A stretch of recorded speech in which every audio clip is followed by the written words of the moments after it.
so I can capture it and immortalise my thing with Jon Marsh. Jon, really, really pleased. Welcome to Club Chill Records. Tracks Hello, on the Ian. Unexpected. Yeah. Yes, all right. I love it. Yeah. Good to see you. Yes. Loving the thing going on here. I know. That's my lockdown treat is my beard. That's I did try and I shaved mine off last week. It wasn't happening. I was expecting something more like what you've got going on. To be fair, I mean, I've actually this is the neater version of it. But as long as my wife says she likes it, which she apparently does, then I'm keeping it. You know, obviously if it was working against me, then I'd take it off.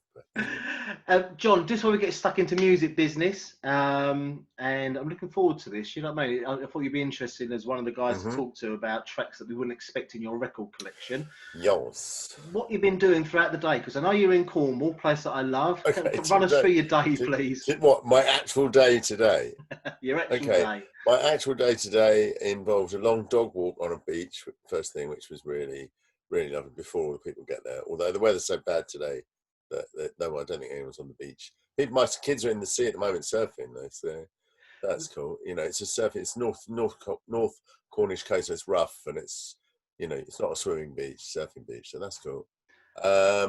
Did a bit of gardening. This is it's weirdly not a typical day.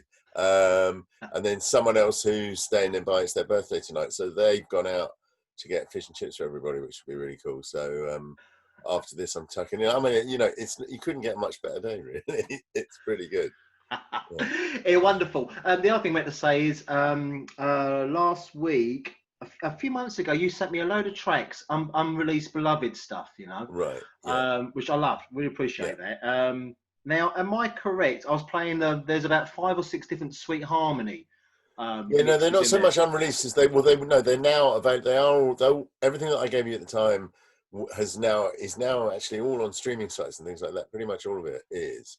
But I gave you the high quality files so that you had it if you wanted the audio. But you can, all those mixes are all on, you know, the obvious sites: Spotify, Apple Music, whatever the other ones are called.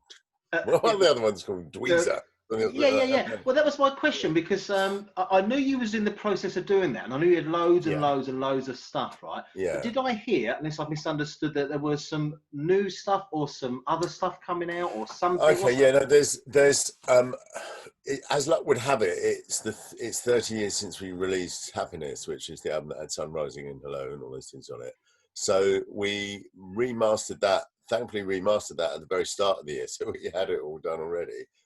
So in about 3 weeks from now, that's coming out again on vinyl, on a double vinyl, not double as in extra music, but pressed, cut over two discs. So really good, all remastered. And then there's a double CD with a whole load of unreleased stuff on it as well, coming on the second CD. So like the original demos we did of a lot of the tracks, some unreleased songs, an unreleased mix of Sun Rising as well on that as well. So. And does some of that stuff include the pre-sunrising period? You know what I mean?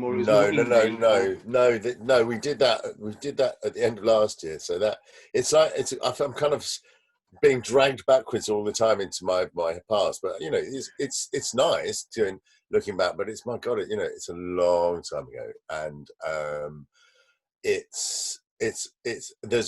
I'm still quite intrigued always, as you'll hear when some of the music that I'm going to choose. I'm really more interested always in moving forward. I'm not massively sold on nostalgia. Doesn't mean that I didn't love virtually every minute of my past, but I'm still looking for the next thing. I'm not, it doesn't have to be a thrill, doesn't have to be as amazing as things that have happened in the past, but I don't particularly want to just keep treading water. So re-releasing old music, whilst it's undeniably nice that people actually still want to listen. You make something 30 years ago, people still want to hear it. That's obviously flattering beyond. But it's also sort of, it's like I feel like I've kind of been put in a museum. It's that this was you, and this is what you did, and there you go, and that's what you look. At the moment, I kid you not, what else I did today? I'm signing postcards to the people who buy the CD, get a free signed postcards, but I'm signing pictures of me 30 years ago. So it's like, this 55-year-old bloke looking at pictures of his 25-year-old self signing on. It's just like, who the hell is that bloke? You know. Well, That's but they because they don't want to sign photo of this. well, look on the bright side. At least you can still hold a pen, you know what I mean, and still Yeah, see what yeah, the yeah. postcard Well, is. yes, because I've got a 3-letter name. It's easy to sign. But before we move on, it must seem like a while then since you went up to John Peel, hanging around outside BBC Studios and gave him that demo, that tape. You Yes, know, yes. must seem like a while ago. Yeah, I mean, yes. Well, it was it was a long time ago. That was 35 years ago, 36 years ago. And I was very young, and I was very, I was lucky that I lived within distance of being able to go to central London to hang outside broadcasting hours. You know, that's a massive advantage of being for where I was down in Camberwell. So, if you lived in Hastings, you wouldn't be able to do that. So, but people like that. You know, John Peel was massively important person. He was the first person that ever turned around and said, "What you're doing is good enough for people to hear." Yeah. You know, and that you've no idea. I mean, I was 19. It's an amazing feeling. You know, it's a different world. Obviously, the world now where you can put your stuff up on YouTube and the entire universe can see it, and there's a validity to that. But God, we had to really think about how to do what we were doing. Who do you approach? How do you get them a tape? Literally, how do you get them a tape? You know, it's unimaginable. It's like I feel like I'm talking about a black and white world. You know, in history. We had cassette tapes and we had to give it to someone, you know. That was the reality. You know? Hold it a second. The Usher just come along with a tray of matches and ice cream, John. You know what I mean, for the break. Hey, look, so absolutely. But here we are today. But talking about records and music collections, I'm wondering what's in your collection. So tracks of the unexpected. Have you got 4 tracks and then a 5th chilled one? Is that what we've done? Yeah, I've got as much as you want. I mean, I'm not being silly. On any given day, I would choose probably another selection of music. I just sat down today. It was like, I mean, I've had to actually, whittle it down. I started making a short list too, because the way, if you're framing it as you do, as what people would or wouldn't expect. Well, I mean, it depends whether if people expect me to listen to music like the music that I make. That I think that then it's unexpected, but I don't know whether most artists ever do that. You know, you don't sit at home listening to stuff that's very similar to what you can do because it's a bit too close to home, really. That's the thing. So weirdly enough, I don't listen to a lot of electronic music. I listen to a lot of kind of vocal music, just interesting music, and the stuff that I chose was all stuff from this century because I felt it quite important to.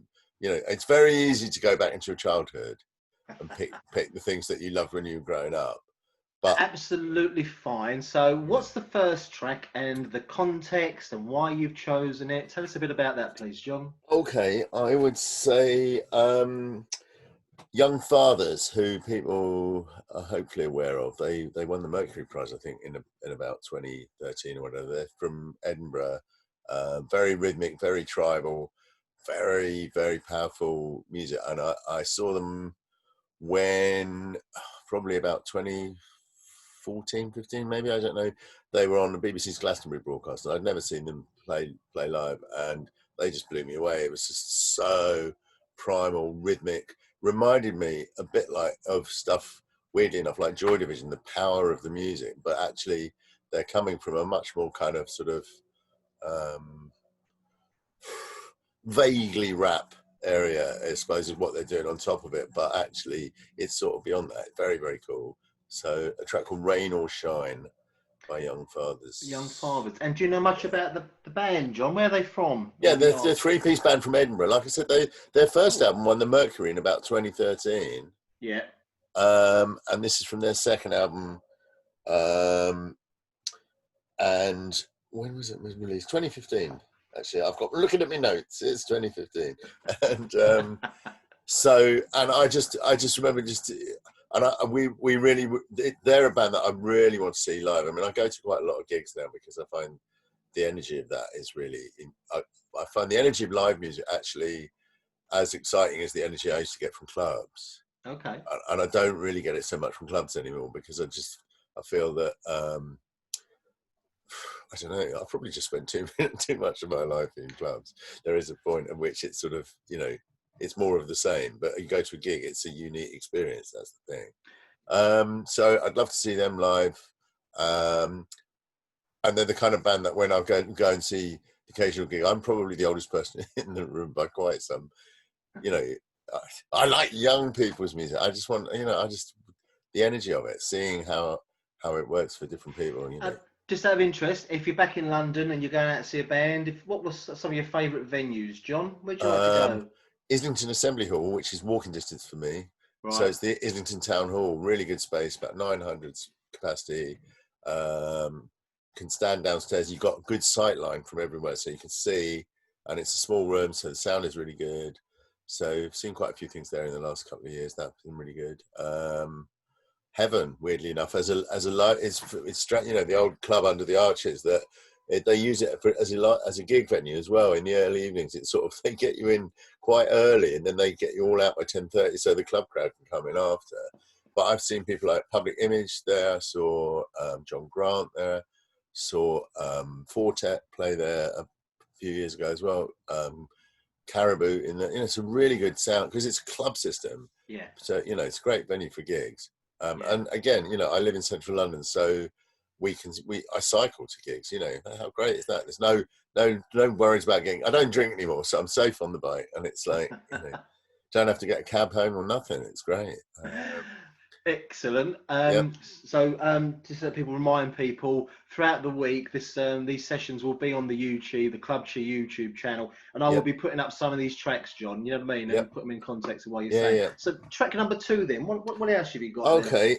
Same year, because different kind of music is Gaz Coombs, who was the singer in Supergrass, who were not a band that I was ever that into, and then at the time or now? No. Well, at the time really, because I suppose they started mid-90s. They were very much on that Britpop thing. Yeah. Now I'm, that's an era when I'm still making music. I'm still releasing records, and I'm very much down an electronic avenue at that point. And I wasn't even really paying attention to what people like that were doing. It was just not in my world. I was DJing as well, so I was just totally immersed in club music. And then they came and went and split up. And I remember actually thinking their last thing, they're very fine. They actually did that thing where they released a farewell single, and I remember hearing it on the radio and thinking, oh, that's really good actually. But then they stopped. And then about 5-6 years ago, I just heard this track on the radio that really stopped me in my tracks because it was just different. It was really good, really brilliantly crafted song. It's got, it's a rock song, but it's got gospel backing vocals on it, bit like the way that it's a different kind of song, but you know how it's like that Blur song Tender had a kind of gospel choir on it, and so similar ideas. So this song's called 2020, and it's just it's just brilliant. It's a really good song. If you go looking for any of the ones I'm recommending, I'd suggest this one because it's. When did that come out? Because I remember 2015. When he was, sorry. 2015. Right, because I remember he was sort of doing the live circuit, but it doesn't seem as long ago as that. Since no, but he's had another album. He's had another album subsequent to that as well. I went and saw him live actually at the University of London Union about 3 years ago on a February. It was I remember it as well. It was a February gig, and it was one of those times when it had really heavily snowed, and the whole of London was completely covered in snow, and the only people who could get to the gig were people who could. Or whatever. But and it was amazing. It was like everyone who managed to get there was really up. It was like, God, we all got here. So it was like, the room was electric. It was brilliant. And he's, it's interesting. Like I said, someone like that he's probably still, well, he's a lot younger than me, obviously, but they were very young when they started. But he's been doing this. 49, 50s. Yeah, they're sort of. Yeah, well, still younger than me. But anyway, he's isn't everyone, and he's got his hair, sod. He's not even, but he's just got people who've been doing it that long. Slick isn't the word. They're just effortless at the way that they perform. So he's spent his whole adult life being on stage, being a front man. So he's completely cool with it, and he's not trying to impress. He's just being him. And he's got an amazing voice. I was really, really, really blown away. I hadn't, like I said, someone's been around all this time and I'd not paid attention to what they do. And I really like that kind of experience because it's like you have to think about, maybe challenge yourself about why you never listened to what they did before. before or whatever, you know. But And then of course there's a whole back catalogue to explore, which is always exciting. Yeah, and that's the beautiful thing about music, though, John, and it goes on Yeah. and on and on and on, you know. So Yeah. that's the thing. Right. Yeah. So track number 3, then. What you got there? Okay. Right. Do you know the rhythm and sound stuff? I don't know. Okay. Do you know the basic channel Right. stuff? Tech was deep. You know that? No. Okay. Right. Basic channel, German techno label in the 90s. Right. Really, really influential German sort of weird dub techno. And then, okay, I thought you'd know that. It's weird. Like, and then You mentioned the dub thing. That's what occurred to my mind. It sounded well, like it was going to be something John they also Cartman. did. No, they also did. They did a series of amazing deep vocal records. Round 1, Round 2, Round 3. I'm Your Brother was the Round 1 record. These amazing records there, like Chicago House, but made by German techno people. It was really, really extraordinary records. Okay. Maybe I should choose that one anyway. But then when he kind of, this guy Maurizio, who's behind all this, when he'd exhausted all the sort of patterns and permutations of the techno he was making, he kind of merged it. So he makes like proper deep techno dub reggae with Jamaican singers on it. Okay. Utterly amazing, and does these whole he made about 6 albums. There's one, and they're all that classic thing where they all, every track, 10-track album, all got the same rhythm track underneath it, but a different singer on top. So you just get, they're like, it's just like being hypnotized, because you get, it's the same track going round and round, but it's different. They're singing a different song. He's given them the rhythm track the way that they used to do in Jamaica, and they'd give, so that, you know, you get a sleng-teng rhythm or a whatever rhythm, and everyone does it. Yeah. And so this, he's makes his rhythm place, and then gets all these different people in to come and sing it. So there's a track called Queen in My Empire by Rhythm and Sound. I can always, after this, I can maybe I should send you the links to it with these things. It's a bit easier. Yeah, do that, John. That would be helpful. So where did you sort of come across these guys then? They're massively, that's why I'm surprised you don't know them. They're massively known. I think you'd find that there's certain records over the years that actually maybe you haven't made a connection that it's the same, coming from the same place. Like there's a really deep techno track called Phillips Track that was very, very big then. So Carl Craig used to record stuff on the label, Jeff Mills, all these, it was weird. There's a real marriage between the Detroit guys and Berlin thing. This is before Berlin became really trendy. It was like, you know, when it was deep stuff, and they just made these amazing records with no, so their label was called Basic Channel, and there was never any information on the label or on the sleeve. So it was fantastic. It was like the way that Underground Resistance did that in Detroit, like these records, you don't know who the hell's making it.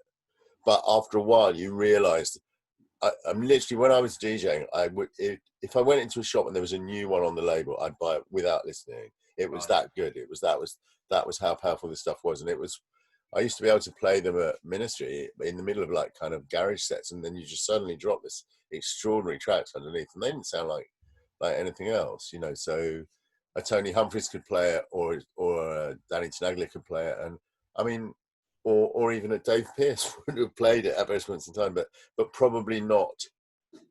You'd never play a whole set of this kind of stuff. You just drop one in every now and again. So yeah, but anyway, so they went into this reggae stuff, and it's mind-blowingly good. It's incredible. It's just like, and when you realize that it's using exactly the same production techniques as techno, it just blows your mind, because it's so deep and so incredible. It's just like, yeah, as you can tell, I love this record. Along those sort of musical markers you're referencing there, have you sort of tried doing stuff along that? The reason I say that is one of the tracks that I kept listening from that stuff you sent me was the dub mix or dub version of the Sweet Harmony. Yeah. You know, so I kind of figured, so does reggae and dub and all that have a place in your heart somewhere along the line? Yeah, along with everything else, really. But yeah, dub does, I think, because I think dub is about space in music. It's about creating space, you know, it's emptying it out, and a lot of club music is using that same technique, you know, just bass heavy, can be very minimal, you know, and weird sounds going off. So I think I think at some level, virtually anyone making club music has Yeah. taken an influence from that. Yeah. Yeah. But I mean, I'm not going to go and try and make a reggae record. No, because that would just be dreadful. But then you end up with 10cc making Dreadlock Holiday or something like that. But it's that experimentation, isn't it? You think all the stuff that John Carter's done or Adrian Sherwood, just taking some of those influences and just making some fantastic stuff. No, completely. But I mean, we saw it. Funnily enough, last year we went to see this amazing sound clash then with Sherwood and he had Horace Andy. Yes, just singing on top. Yeah. Was that I think that was after I saw you, and I told you I was going to go and see. At the ballroom in Leighton. Yes. Just amazing. Yeah. So absolutely that kind of stuff. Yeah, but I mean, much as I love listening to it, and much as I get a lot from it, stuff like that, I'm not going to really try. Other people do it so much better. Yeah. I think there's something really quite dangerous about trying, even if you're doing it because you love it, to make something in a style of music that isn't really quite your cultural heritage. It's a little bit odd, slightly odd, It's you know what I mean. I mean, I can draw influence from it, but it's kind of I mean, yes, but you're right. I mean, what Carter did or does, stuff like that, or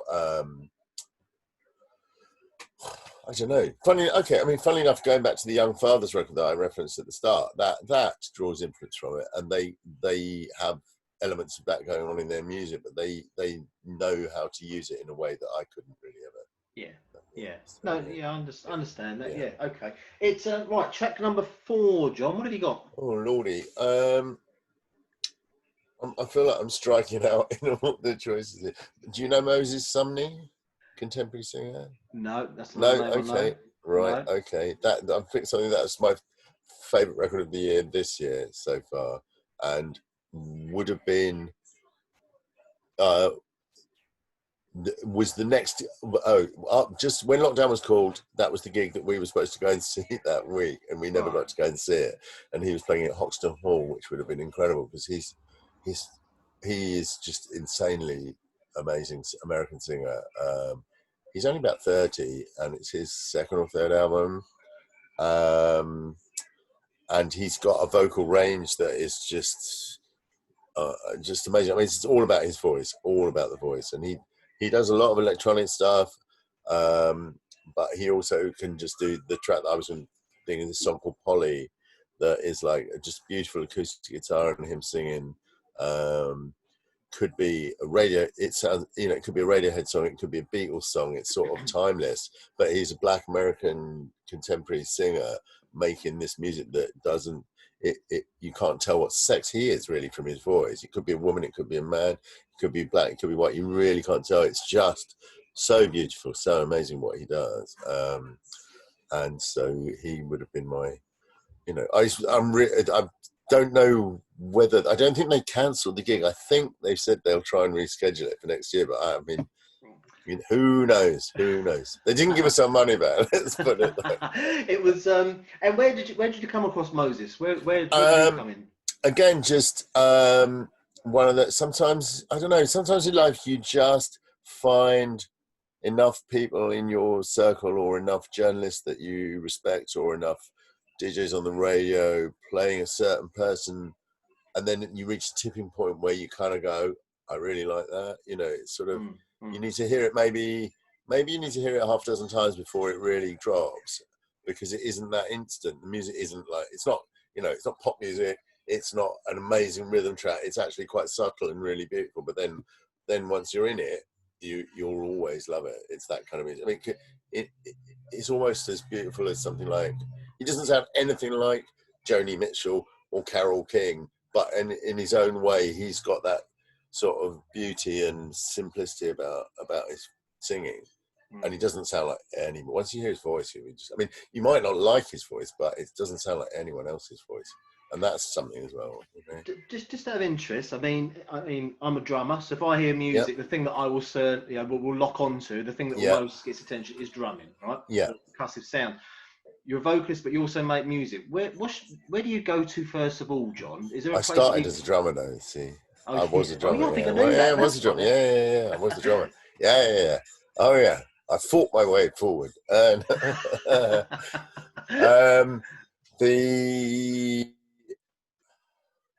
it can vary actually. Yeah, because of that, maybe sometimes it's from the beat up, and sometimes it's from the melody backwards. So it can be, which is why collaborating with other people is often the best bit, because then you don't have to be responsible for all of it, and you can just focus in on doing.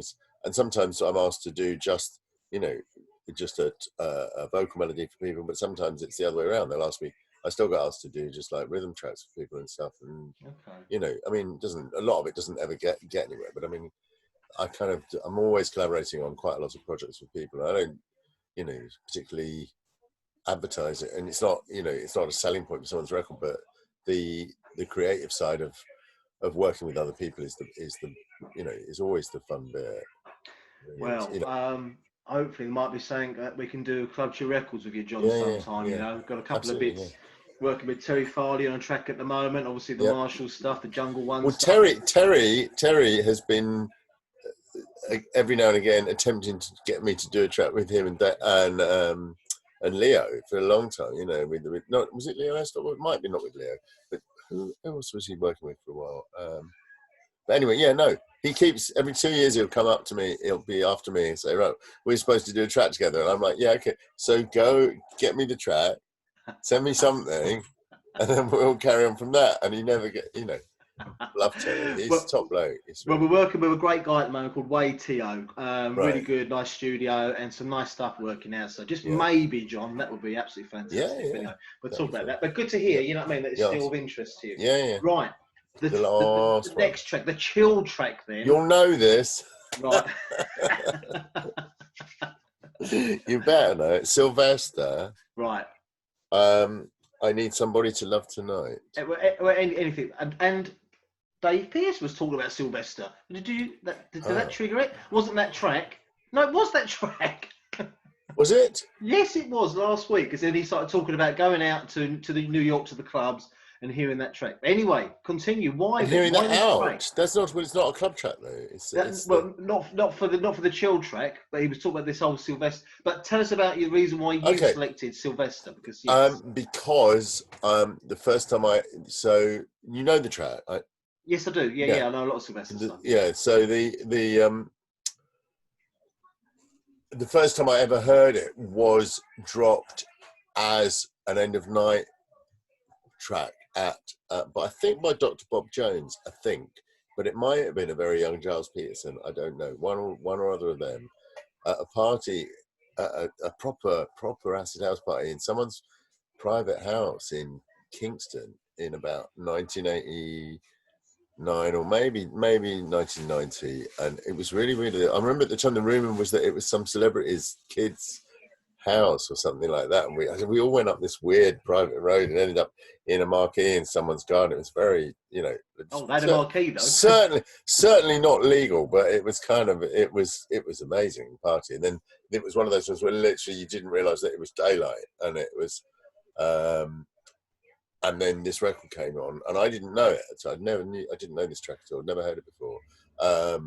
And I was almost like, I had one of those kind of spiritual moments where you're just like, oh my God, this is the most beautiful record I've ever heard. And it's as much about that. It's as much about that trigger of that memory for me, because I can still experience it. Yeah. Just thinking about the record and the beauty of this song coming on, and how it's incredibly so. And he was only, he'd only just died a couple of years. He died in '88. So can you hear that? Someone food mixer downstairs. I don't know what it is.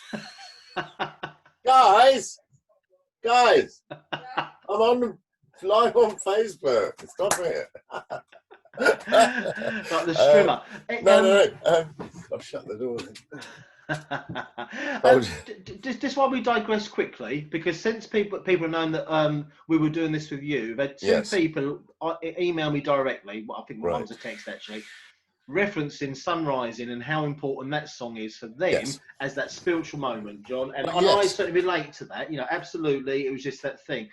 Does it feel good when people, because you must get that then, surely, people saying, when I first heard Sunrising, I was at a rave, the sun was hitting, do you get that completely. a lot? Yeah, oh God, yeah, completely, because it how would you not? I mean, that's what I mean before about when I said earlier about that anyone wants to still, if people still like something that far down the line, there's something about that track that is kind of timeless. It kind of beautiful. it doesn't it's because it's a house track, but it's not really. It's 120, but it's kind of totally it's and the delicious irony is that when through that summer in '89 when it was being played in all those raves, I didn't really get to go to any of the raves that it was being played at. Right. I knew it was being played there, but we were doing other things and we weren't in a position to be able to go spend our weekends looking. We were working very hard by that point and didn't have the time to go sort of tracking around the M25 or whatever. But you'd get even then, again pre-internet, obviously getting feedback from people saying it's going right off, and they're playing it at 5 a.m. and I knew some of the DJs who were playing it and everything like that. So yeah, I mean it's incredible because it weirdly enough was written more about the experience of coming back from the club. It was about it's almost about that, if let's say for various reasons we all understand why, that you only have snatches of memory left about what you've actually been up to. Sure. And it's a bit like that, the fragments coming back to you about what happened, and the idea that it was being played to people and 10,000-20,000 people in mad parties. It's just it's mind-blowing. I mean, fantastic. So going back to Sylvester, I mean, so you had heard of the artist before that track you're talking about, or no? I'd heard of. Yes, of course, I knew Sylvester, but I didn't know this song. Yeah, because it's not a pumping disco track. It's like a much more wind down record, and so it's slow and it's got this sort of like mournful synth line being played. It's Patrick Cowley production, but it's not a club tempo record. So, and I'd just not heard it before. Right. The album it's on is the Stars is the club track from that, which obviously there was someone covered that as well, didn't they? Who was it that did the cover of Stars? Did a rave version of that anyway. But that those kind of records that were part of they were part of the heritage of the people who made the Chicago house music. That came, those late electronic disco records then became house. And there's little me sitting in someone's garden in Kingston having my defining moment hearing this record and just going, oh, what is this? It's just that the beauty of that, the wonder of hearing an amazing record for the first time. And if you're in a particularly unique experience, you're going to remember that forever. That's the thing. Yeah. So when I mentioned the selected a chilled track, was that the one that come to mind? And your one? Yes, absolutely. Because it is, to me, it is a chilled track. Yeah, if I play out and play a kind of Balearic set, or if I was playing let's say, for want of a better description, a terrace set or whatever like that. So where people might dance or might not dance, that's the kind of record that I play, because you can kind of sort of, you can lock into it, you can find a way of dancing to it, but it's or you could just sit there and just go, lovely. Yeah, wonderful. Just out of interest, are you missing getting out playing at the moment? No, because I don't really play that much anymore. Right. I mean, I miss it, but I don't miss spending half my week just trying to get over my weekends. So, I used to travel far too much all the time, and it's just exhausting. And it's the kind of thing that after a while I think that you need to let a younger generation take it over. I really do. I mean, I really feel that. It's like, it shouldn't be... I get kind of freaked out looking at flyers for things that have got the same names on it that they would have had 25 years ago. I know why that happens. Yeah. But I'm not interested in that. I want to go and hear someone play me. I don't want nostalgia especially in clubs. I want tomorrow. I don't want. Yeah. Yes, that's a very modernistic sort of look. You know what I mean? Looking forward, and that's absolutely, absolutely fine. The next record I'm going to hear has always got to be the best record. It's that kind of thing. If I felt that I've already heard the best record that I'm ever going to hear, then I might as well just go out. Yeah. No, I'm with you. Absolutely. I understand that. Once lockdown's finished, what's the thing you're most looking forward to doing, John? Being able to collaborate with people actually in the same room as them. It's really that. Remote work is all well and good, and it's perfectly doable, but it's not the same. No. No, the It's kind just of not the same. creativity, Yeah, you know, atmosphere you however get well when you know people, however much you understand each other, and you can do really good things. I'm not saying it doesn't work, but it's just if what I miss is not, the idiocy and the banter and the stupidity and then the that moment when something really good happens, and you're sharing it with someone else, you know. So. Yeah, I think for us involved with music, and it's a very unique experience that just keeps us going. It's a wonderful thing, isn't it? You know, just creativity flowing. Yeah. John, wonderful stuff. I suspect you've got your fish and chips arriving any minute now. I hope so. Yeah, that'd be good. That'd be good. Yeah. So look, really appreciate doing it. Good to see you. Yes. Hopefully see you either back up in London or maybe even Cornwall at some point. Yeah. You know, but no, I'll be back before you're down here. Yeah, no, there is that as well. Yeah. But hey, look, good to see you. Good to see you looking well as well. And Cheers, thanks for being part of this. Really good there. And we'll be reloading it so people can see more of it and hear those tracks as well. Cool. So really appreciate your time. All right. Cheers. Thanks, John. Bye now. Enjoy your tea. Bye now. Bye bye.